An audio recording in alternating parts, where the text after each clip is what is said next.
Alright, to all the people in the House, there are three main questions which we need to answer in this debate. The first question is whether the ambitions of the state are the same as the ambitions of its people. The second question is, do people really gain anything from communism? And the last question is, why should the rational people of the world regret the decline of communism, right? All three of which go as follows, right? Firstly, what is the ambition of the state? We told you that given that human psyche is something that political structures need to be compatible with, something that we still haven't had any response to, and while it might not help them win the debate, we believe they should respond to it just for the sake of good discussion. We believe that they need to tell us why in the structural incompatibility of communism, the ambitions of the state will necessarily coincide with the ambitions of the people, because we tell you they necessarily will not. Because the ambition of the state at the point during the period of transition where it singularly monopolizes all resources, which is their problem with alternative forms of ideology where there is monopolization of resources by people in terms of wealth. We tell you that wealth is not what is the most important thing. The most important thing is what you do with wealth, right? Which is the monopolization of resources. We tell you the point at which the state has gone on to monopolize resources to the extent that it dictates to people what their needs are. The state goes ahead because of human psyche once again and wants to only stagnate the current existing power mechanism. The state only has one ambition, which is to sustain itself, right? Which we believe is antithetical to what we think are the ambitions of the people. The ambitions of the people are to go ahead and establish a lifestyle which is not just basically fulfilling their needs, but also grants them convenience. We tell you that there is a distinction in this debate which we draw between the need of society and the conveniences which society aspires to attain. We tell you that on their side of the house, they have not told us why the aspirations of the people to attain kinds of convenience which can only be attained through technology are aspirations that are not important for the state to cater to, right? Secondly, we believe that what is it that communism gives to people? On their side of the house, they have told you two things. One, equality, and Cuba. We tell you both of which are not enough of a rebuttal from their side, because we do not believe that they have established equality is attainable, right? We've told you on our side of the house, we do not think equality can be attained, right? And they accept that when Aziraj goes ahead and changes his team stance from Akshay's speech with regard to we believe everyone should have equal access to resources, to saying, look, we believe Bill Gates should be a little less rich and that man on the street should not have any money, right? We tell you that is a welfare state, and we tell you there are other means of attaining it which has been done in countries which have gone ahead and enjoyed the decline of communism. We tell you on their side of the house, coming to the third question in this debate, what is the only argument we had with regard to why should the rational people of the world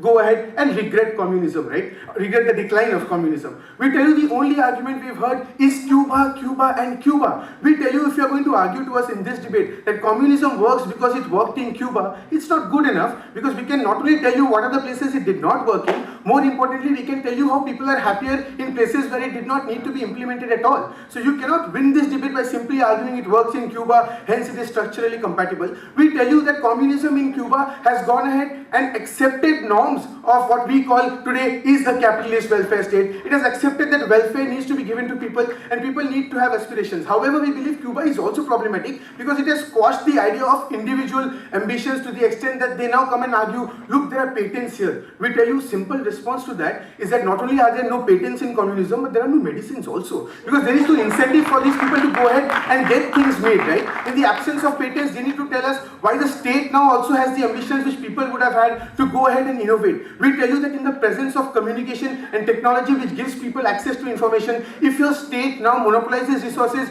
you as people will have access to the information that the state has monopolized resources, which enables you to go ahead and revolt. In communism, we tell you they are quashed, right? We cannot read about Bukharin and cry about it. We tell you that from Team V on this side of the house, we do not believe that you should regret the decline of communism in Bengal today, because finally you have a good Banerjee to take over, right? On those grounds, we are proud to.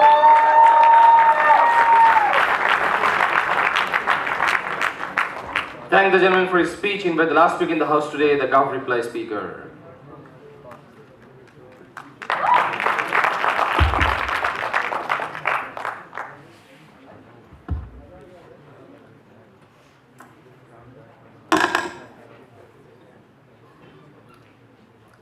Mr. Speaker, it's very intuitive for people like us to buy the idea that the benefits of capitalism are something that are beyond anything or any system that can essentially offer. And we think it's important in this debate for us to consider simply the merit of argumentation that has come from both sides of the House and not indulge in those connotations that exist. But let's firstly understand on arguments what has side opposition talked about. They said, well, people are selfish and people are ambitious, and by virtue of that, they turn despotic, and people don't essentially get work with regard to the governments or the system that they essentially work in. But the moment they have capitalists written on their forehead, they become nicer, and they're willing to share technology, and they're willing to do all these things for people, which we don't simply seem to understand. Because the issue with inherent human nature is something that we can't really discuss in this debate. And we never said this debate about whether or not the communist system as a whole is something that all countries should essentially adopt, or whether or not capitalism per se should be adopted. We were even fine with communist ideologies existing within status quo under democratic systems, right? And the basic idea is this,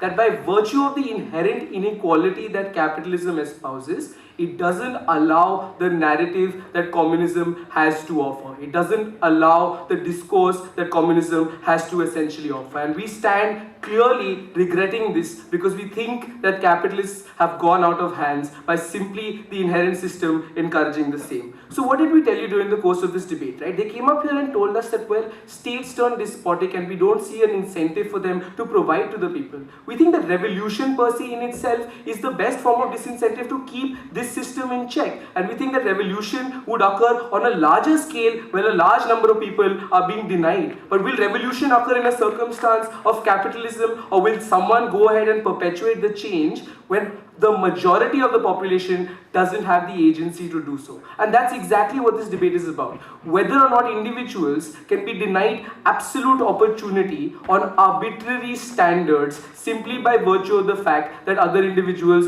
got benefits in status quo, simply because they were born into the elite, or simply because they had greater access to resources. Something that they haven't engaged with us on-site government with this. They've come up here and given us abstract ideas of how technology is given, or like other developments are essentially espoused. But the question is whether or not there's adequate leverage for the populace that is even denied basic needs to have access to this information, whether or not they have basic needs to have access to these resources and technology. So this is exactly what we have a problem with. And we tell you that communism equalizes those ideas because we think it's fairer for you to give individuals the basic minimum standard rather than allowing individuals to perpetuate self-interest. And we gave you examples of this. We don't think that it's inherently important for people to continuously utilize wealth on the long run. And this is where the marginal diminishing utility theory comes in. And we see examples, exceptions of individuals donating money after a point in time. So why is it that that is an essence that we must generalize across the populace that exists in the capitalist system? Why is it fair for us to assume that people cannot compromise their ambition with regard to providing basic needs to other individuals? And that's exactly why we thought that communism as a theory, or as indulging in the ideology in itself, is extremely important.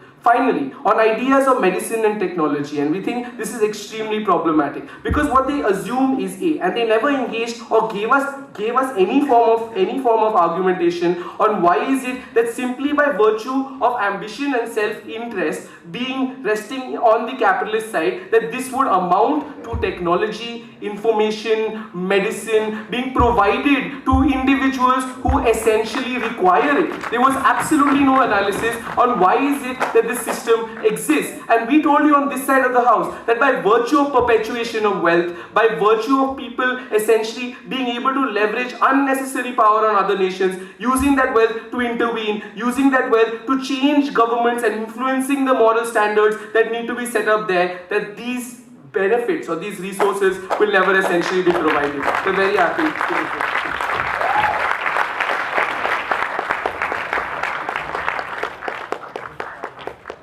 Thanks to the speaker, thanks to both teams.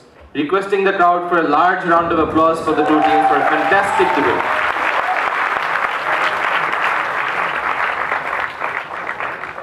All right.